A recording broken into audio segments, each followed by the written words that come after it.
그 사랑 안에 내가 있습니다. 사랑받은 만큼 변화됩니다.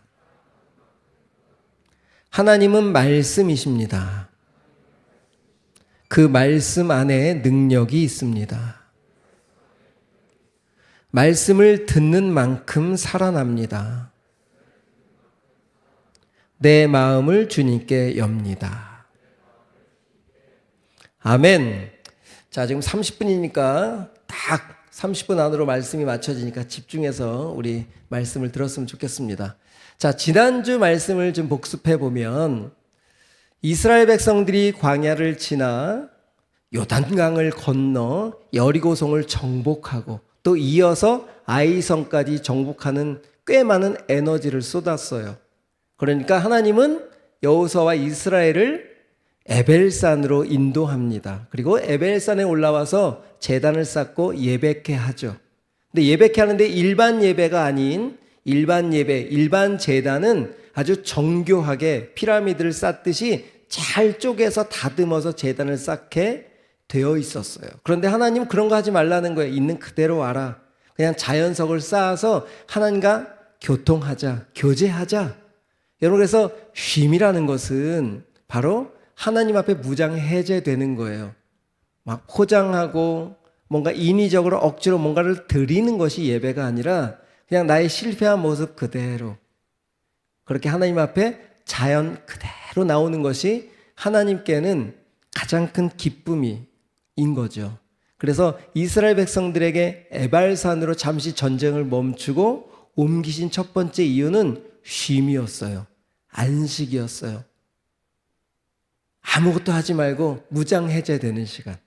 그리고 두 번째, 그렇게 무장해제된 이스라엘 백성들에게 한 가지 율법을 돌에 잘 새기라고 하셨어요. 그리고 듣게 하셨습니다. 그것은 뭐라고 말씀드렸죠? 정체성이에요. 그 말씀 안에 녹아져 있는 하나님이 율법을 주시면서 너는 내 백성이야. 내가 선택한 존재야. 너는 내가 절대 놓지 않을 거야. 내가 약속한 대로 반드시 너희들을 이 가나안 땅에 정착시킬 거야 라고 하는 그 약속의 말씀을 새기면서 마음에 담으니까 이들이 그 쉬는 동안 에발산에서 무엇이 느껴졌겠습니까? 지치고 이제 다음 후반전을 준비하기 위한 시작점이 다시 힘을 얻을 수 있는 정체성. 아, 맞아. 우리 하나님 나의 주인이셨지? 라고 하는 것을 깨닫게 되었던 거죠. 그렇게 에발산에서 이스라엘 백성들은 하프타임이라는 시간을 갖고 있었습니다. 그리고 오늘 본문 9장, 여호수아 9장으로 넘어오는 거예요. 자, 여호수아 9장 1절에 보니까 이런 말씀이 있습니다. 우리 한번 읽어볼까요? 이 일 후에는 뭐예요? 지금 에발산에서 하프타임을 갖고 있는 그 무렵 이후에 아래서는 지금 어떤 일들이 벌어져요? 한번 읽어봅시다. 시작. 요단 서쪽 산지와 평지와 레바논 앞 대해 연안에 있는 헷사람, 아모리 사람, 가나안 사람, 브리스 사람, 히위 사람, 여부스 사람 모든 왕들이 이 일을 듣고 2절 모여서 일심으로 여호수아와 이스라엘에 맞서서 싸우려 하더라. 지금 이스라엘 백성들은 하나님 앞에서 영적인 충전을 받고 있어요. 이제 후반전을 위해서 힘을 얻고 있을 때 세상도 가만히 있지 않는다는 거예요. 그 6부족, 7부족이 서로 그렇게 좋은 사이가 아닙니다. 그런데 지금 하나님의 백성을 대적하기 위해서 2절에 뭐라고 기록하고 있어요? 서로 하나가 되어서 연합군을 조성했다는 거예요. 어떻게 하려고? 뒤에 여호수아와 하나님의 백성들을 무너뜨리기 위해서. 여러분, 오늘 우리가 주일을 이렇게 하나님 앞에 나와서 찬양을 통해 은혜를 받기도 하고 또 고백을 하기도 하고 또 기도를 통해서 공감을 느끼고 성령님의 운행하심을 느끼면서 또 말씀을 통해서 힘을 얻지만 이 공간 밖에 있는 마귀들은 이렇게 더 힘을 모아서 우리가 넘어질 수 있도록 더 좋은 함정들을, 더 좋은 우리가 넘어질 수 있는 그런 일들을 지금 작전을 꾀하고 있다는 거예요. 그래서 여러분들에게 자주 제가 이 말씀을 올려드립니다. 시편 140편 말씀이에요. 꼭 기억하셔야 돼요. 시편 140편 우리 말씀 2절 다 같이 읽겠습니다. 시작. 그들은 속으로 악을 계획하고, 여기 뭐라고요? Everyday. 날마다 모여서 전쟁을 준비하러 모인다는 거예요. 이게 누가? 그들이 누굴까요? 마귀예요. 악한 영들이에요. 3절은 더합니다. 그들이 모여서 뭘 하나 보세요. 우리를 넘어뜨리기 위해서 뱀처럼 날카롭게 혀를 벼린다라고 하는 것은 유혹의 방법들을 연구하고 있다는 거예요. 두 번째, 그 입술 아래는 뭘 품고 있다는 거죠? 독, 유혹의 독, 매력의 독. 여러분, 요즘 마귀는 무섭게 다가오지 않아요. 부드럽게, 아주 가깝게 다가와요. 제가 리더들한테 오늘 그런 간증을 했습니다. 어제 제자반을 준비하는데 정말 말씀을 열심히 준비했어요. 내가 이번 5기 훈련을 받는 친구들에게 정말 하나님의 은혜와 뜻을 잘 전달해야 되겠다. 마음이 막 풍성해서 어떻게 전하지? 어떻게 잘 전할까? 그런데 우리 또 제자반의 특성이 뭐예요? 맛있는 간식이 준비되어야 되잖아요. 그래서 우리 아내는 뭘 일주일 전부터 택배도 시키고 그 제자반을 듣는 우리 청년들에게 맛있는 음식을 뭘 할까 고민하다가 짜장 떡볶이 뭐 군만두 이런 걸 하자고 이제 막 계획을 하고 50인분을 막 준비했는데 짜장이 안 오는 거야. 짜장이. 재료는 다 준비가 됐는데 택배가 안 오는 거야. 택배가. 4시가 돼도 안 와. 4시 20분이 돼도 안 오는 거예요. 5시에 시작인데. 제가 마음이 얼마나 급했겠어요. 우리 아내는 또 얼마나 급했겠어요. 근데 30분이 돼도 안 오는 거예요. 벌써 한 사람 한 사람 모여가고 있다는 소식을 듣고 있는데 제가 거기서 슬슬 뭐가 올라오냐면 당신이 좀 일찍 택배를 시켰어야지 라고 하는 말은 안 했어요. 아직 속에서 막 올라오는 거야. 그리고 이 일이 지금 누구 때문에 잘못돼 가고 있는 것 같아. 아내가 뭔가를 준비를 덜해서 조금 일찍 시작하지 못해서 그런 이 사람에 대한 원망이 여기서 막 내가 지금 은혜를 얼마나 보내려고 준비를 했는데도 불구하고 그렇게 은혜가 있음에도 가장 가까운 사람의 이 상황 속에서 이 마귀는 어떻게 해서든 나를 무너뜨려서 나를 지금 감정적으로 힘들게 해서 메시지를 제대로 전하지 못하도록. 제가 근데요 그동안 제가 훈련을 잘 받았잖아요. 그게 여기까지 목구멍까지 막 올라와서 막 당신이라는 말이 디귿자까지 나오는데 거기서 탁 멈추는 거죠. 이게 저 사람의 잘못이 아니잖아요. 그렇죠? 그래서 우리 조금 늦어도 괜찮으니까 우리 천천히 하자. 그 한마디에 저녁 반찬이 달라지는 거예요. 그 한마디에 분위기가 달라지는 거예요. 근데 거기서 제가 도끼 눈을 하고 말은 안 하지만 좀 틀렸다라고 예를 들어서 표현했으면 그날 분위기는 어땠을까요? 아마도 오늘 말씀을 잘 전하지 못하는 이상한 밤이 되었을 거예요. 여러분 지금 다시 올려주시겠습니까? 시편 140편의 말씀 여러분 매일 묵상해야 돼요.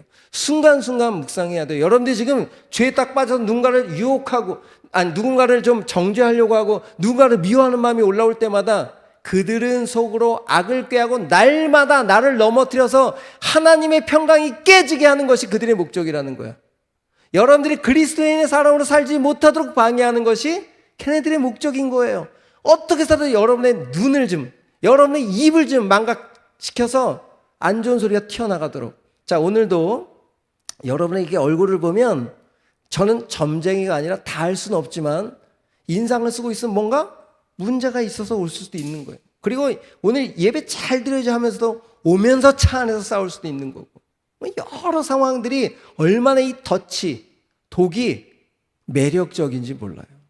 지금 이스라엘 백성들은 하나님의 하나님의 그 방법대로 누리고 충전하고 있는 그 시간에 밑에는 이것들이 내려오면 다 무너뜨려야지 연합군을 조직하고 지금 기다리고 있다는 거예요. 여러분 이 1절 2절의 말씀을 꼭 기억하셔야 됩니다. 이렇게 1절 2절을 딱 단락을 나눠 놓고 3절부터 이제 어떤 사건이 일어나기 시작해요. 이스라엘 백성들이 내려왔어요. 내려오는 동안에 그 연합군 속에 한 부족이 이탈을 하는 거야. 배반을 했어요. 가나안의 부족 중에서 한 부족이 이탈을 해. 자, 3절 한번 읽어봅시다. 3절. 기브온 주민들이 여호수아가 여리고와 아이에 행한 일을 듣고, 기브온 족속이라는 족속이 이탈을 한 거예요. 연합군에서. 그런데 그 기브온이라는 족속은 10장 2절에 보면 이렇게 설명하고 있습니다. 시작. 기브온으로 말하면 왕이 있는 도성처럼 큰 성읍을 가진 족속이라는 거예요. 그리고 두 번째, 아이성보다도 더 큰 성을 갖고 있는 그런 족속이고, 세 번째, 기브온 주민은 모두가 용맹한 전사들이었다. 영어 성경으로 good fighters. 완전히 힘세고 용감하고 날렵한 그런 good fighters라고 하는 거예요. 그런 기브온 주민들이 왜 이탈을 했을까? 다시 3절을 보면 이게 이유예요. 뭐예요? 하나님이 자기의 족속인 여리고성과 아이성을 무너뜨리게 하신 이스라엘 백성들의 행보를 보았다는 거예요. 야, 여리고성 어떤 민족도 와서 침략하지 못할 그렇게 높은 여리고성을 그냥 뱅뱅뱅뱅 돌더니 무너뜨려. 칼 하나 쓰지 않고 그냥 무너뜨리는 걸 본 거예요. 그 다음 아이성도 한 번은 실패했지만 그냥 매복하고 뭐 한 것도 없는데 아이성도 그냥 다 항복하고 다 빼앗겨 버렸어. 그러니까 이 기브온 입장에서는 우리가 연합군을 조직한다고 해도 저 하나님이 이끄시는 저 백성은 우리가 이길 수 없겠구나 라고 지레짐작 포기를 한 거예요. 그리고 4절부터 이런 작전을 펼치게 되는데 그들이 야, 이스라엘과 싸우지 않고 그들에게 화친을 구할 수 있는 방법을 모색해낸 거예요. 자, 어떤 방법인지 한번 읽어봅시다. 4절부터 6절까지예요. 시작. 꾀를 내어 사신의 모양을 꾸미되 헤어진 전대와 헤어지고 찢어져서 기운 가죽 포도주 부대를 나귀에 싣고 그 발에는 낡아서 기운 신을 신고 낡은 옷을 입고 다 마르고 곰팡이가 난 떡을 준비하고 그들이 길갈 진영으로 가서 여호수아에게 이르러 그와 이스라엘 사람들에게 이르되 우리는 먼 나라에서 왔나이다. 이제 우리와 조약을 맺읍시다 라고 지금 작전을 썼어요. 자, 지도를 하나 올려 보내주실래요? 이스라엘 백성들이 지금 길갈 지역에 있는데 지금 이 기브온 주민은 어디에 소속되어 있냐면 요 가장 가운데 있는 히위족에 속한 그런 주민이었어요.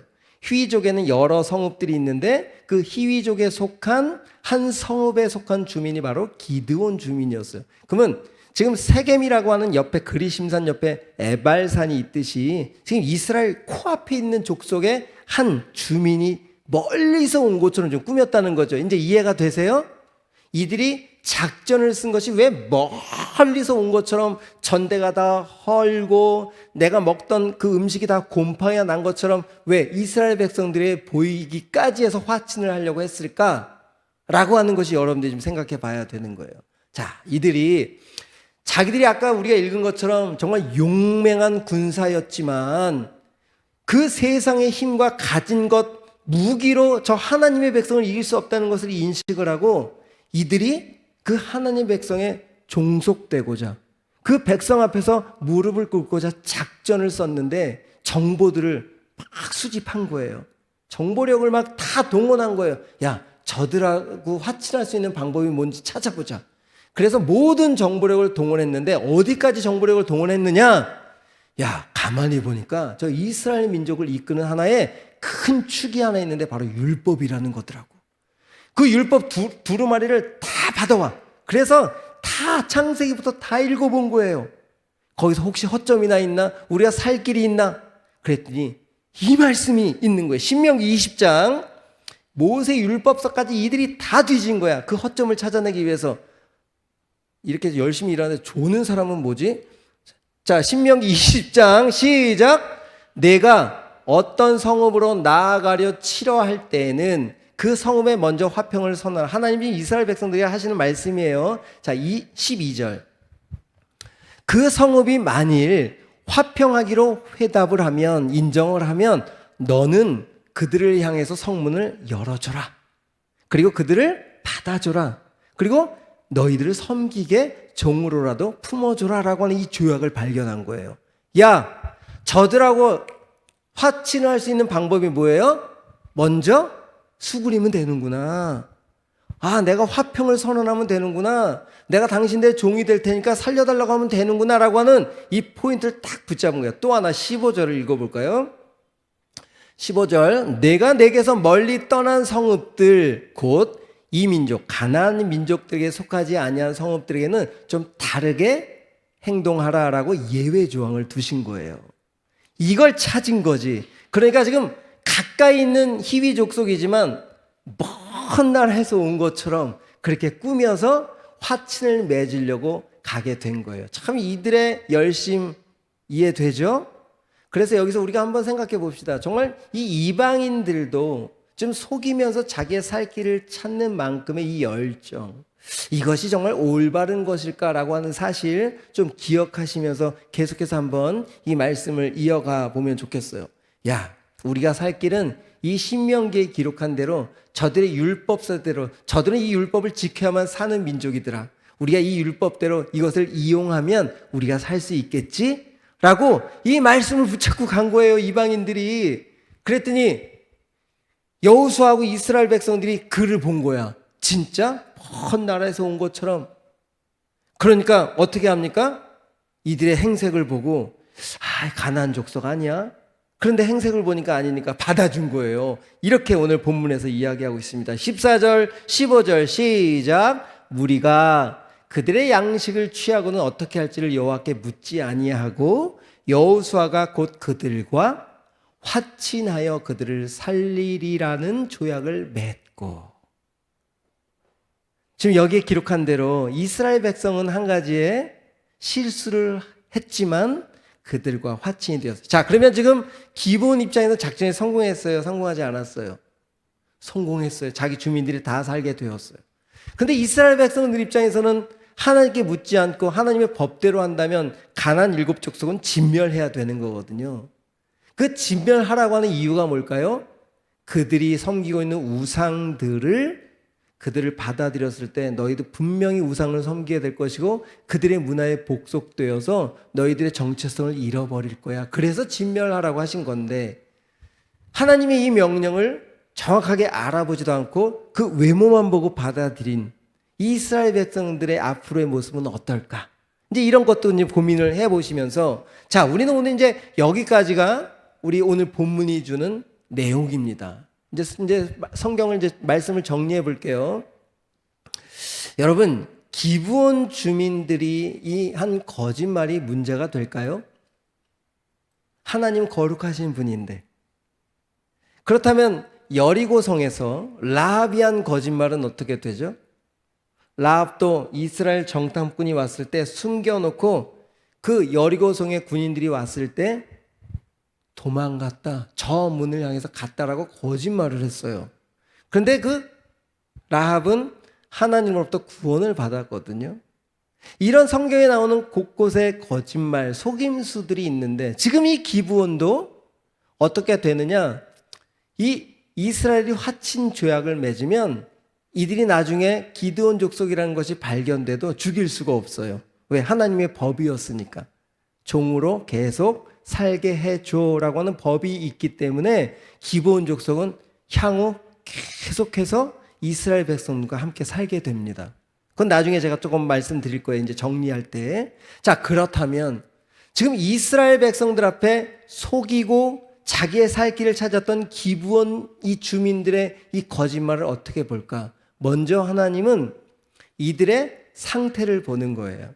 이들이 정말 자기 욕심, 자기의 합리화 정말 이용하기 위한 것이냐, 정말 하나님 앞에 복종하고 순종하기 위함이냐를 보는 거예요. 그런데 뒤에 읽어보면 당신의 하나님이 하시는 일들을 우리가 다 알고 있기에 우리는 당신들과 싸울 수 없음을 인정합니다. 당신의 종이 되더라도 우리를 받아주십시오.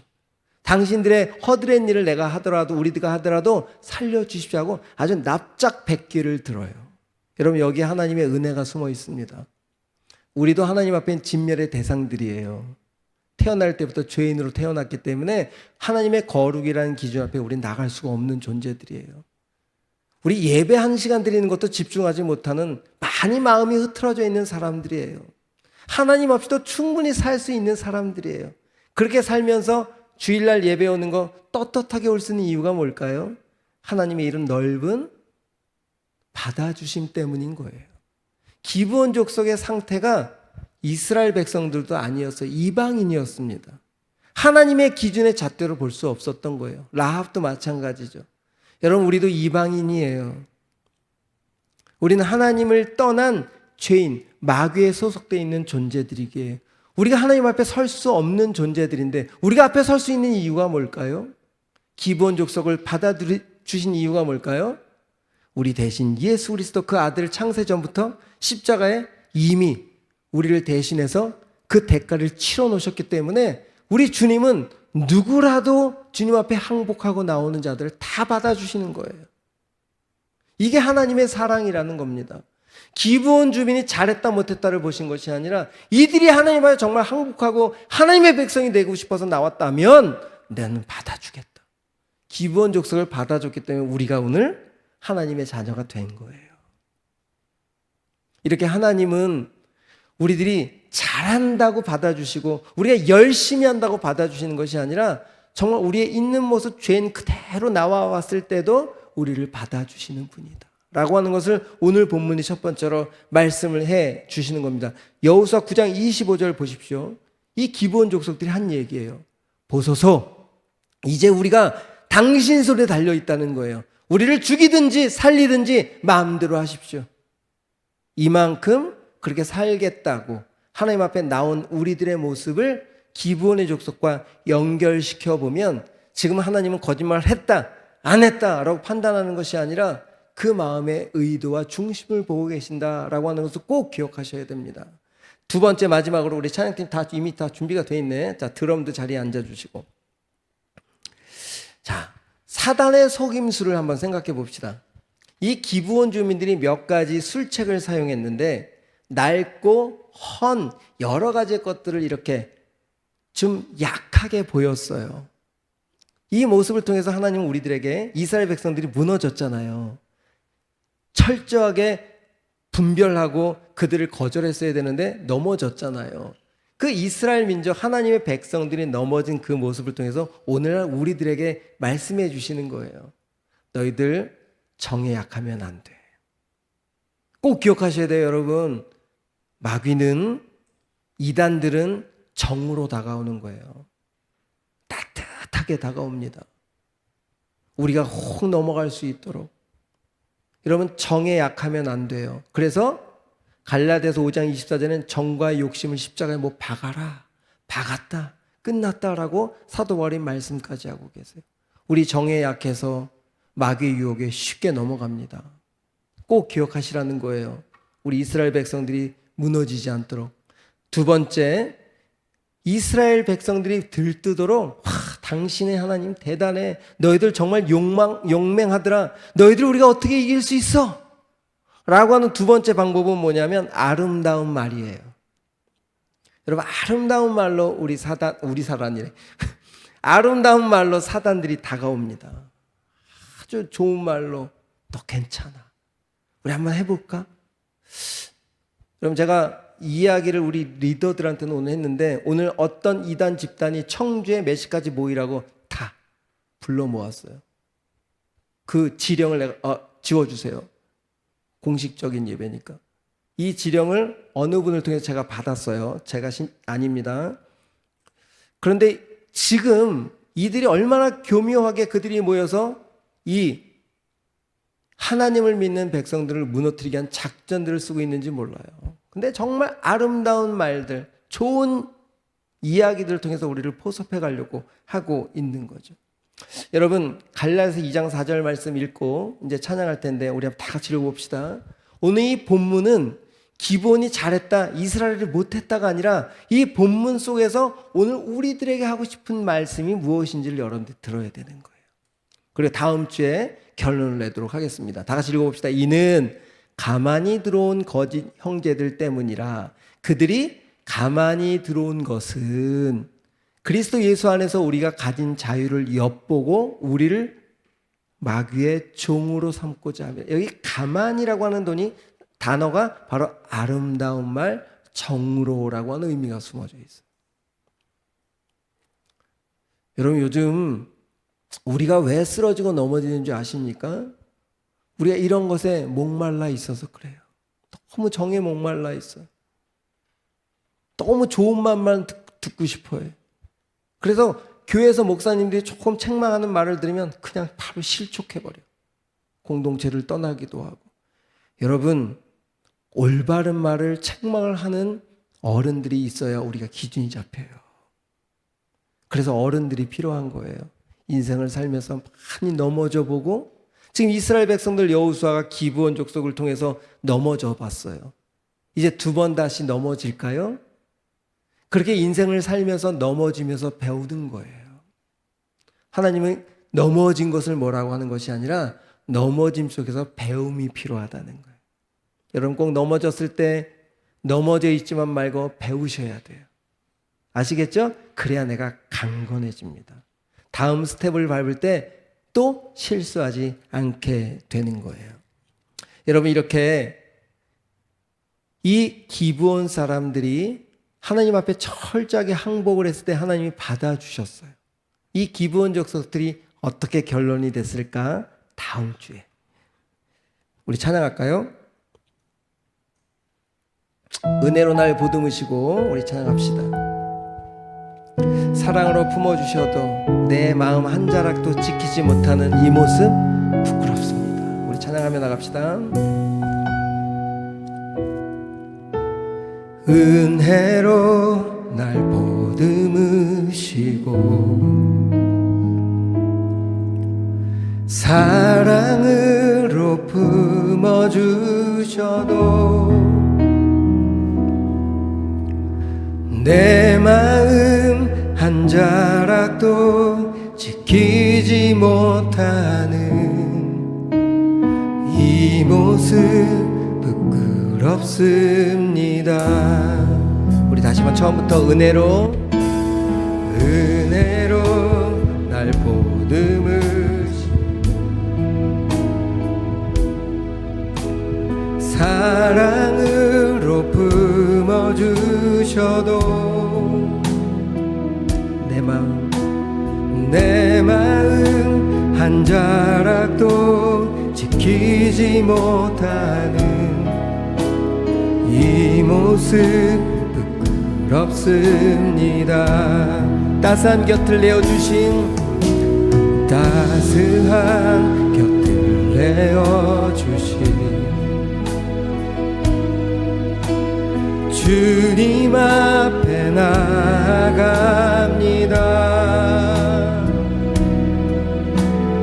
표현 못할 긍휼로 나를 붙드시는 주 이름만 바라봅니다. 매일 마주한 슬픔을 견뎌나가며 주 예수의 마음을 닮아가네. 두려운 걸음마다 주가 동행하니 주 의지하며 오늘을 건네.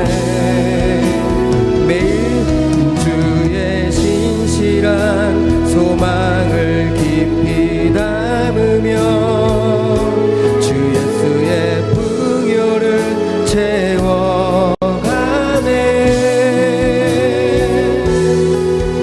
하나님의 자녀로 명예 지켜가며 기뻐진 삶을 주께 드리네. 다시 한번 처음부터 고백해 볼까요? 은혜로 날 보듬으시고 은혜로 날 보듬으시고 사랑으로 품어주셔도 내 마음 한 자락도 지키지 못하는 이 모습 부끄럽습니다.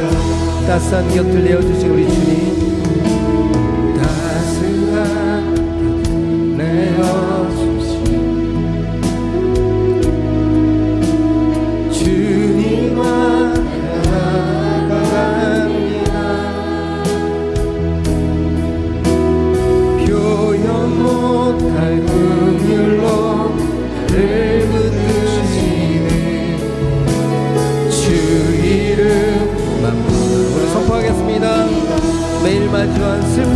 견뎌낼 내 힘으로 마주한 슬픔을 견뎌나가며 주 예수의 마음을 닮아가네. 두려운 걸음마다 주가 동행하니 주 의지하며 오늘을 걷네. 주의 신실한 소망을 깊이 담으며 주 예수의 풍요를 채워가네. 하나님의 자녀로 명예 지켜가며 깊어진 삶을 주께 드리네. 여러분, 오늘 말씀 잘 들으셨죠? 우리가 넘어지도록 너무 쉽게 해놨어요. 넘어질 수밖에 없어요. 그게 좋은 말로 정말 우리가 이렇게 좋게 얘기하는 것이 안타깝지만 너무 좋은 함정들이 너무 많아요. 그런 세상 속에 오늘 저 문을 나가면 또 디뎌야 되는 게 여러분들입니다. 오늘 하나님 말씀해 주시는 거예요. 빠질 수 있고 넘어질 수 있어요. 여호수아처럼, 이스라엘처럼 여호와께 묻지 않고 우리가 행동할 수 있어요. 그 성경에 그렇게 기록해 준 게 너무 감사해요. 이들이 하나님께 묻고 막 넘어지지도 않고 계속 승리만 하고 있다면 우리 얼마나 처참하겠어요. 근데 계속 넘어져, 하나님의 백성들이.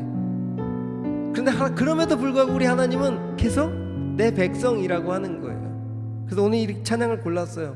매일 마주한 슬픔 앞에서도 우리 주님 괜찮다라고 말씀하시는 거예요. 여러분에게 어떤 면죄부를 드리는 게 아니에요. 넘어져도 괜찮구나. 좀 넓게 보면 정말 그것까지도 우리 하나님 붙잡으셔서 일으키시겠지만, 하나님이 진짜 원하는 건 뭘까요? 그런 함정 속에서 넘어졌지만 깨닫고 그 다음에는 거기 안 빠졌으면 좋겠어 라고 하는 것이 우리 주님이 말씀하시는 거예요. 우리 이렇게 기도할 거예요. 밴드에 맞춰서 하나님, 내가 매일 마주하는 이 유혹 앞에서 넘어질 수 있지만 그 넘어짐 속에 다시 깨달음을 얻고 승리하는 발걸음 되게 해주십시오. 내가 가장 가까운 사람에게 상처 주지 않게 해주십시오. 주님의 사랑으로 나아가게 해주십시오. 이렇게 우리 결단하며 나아가도록 합시다. 우리 기도합니다.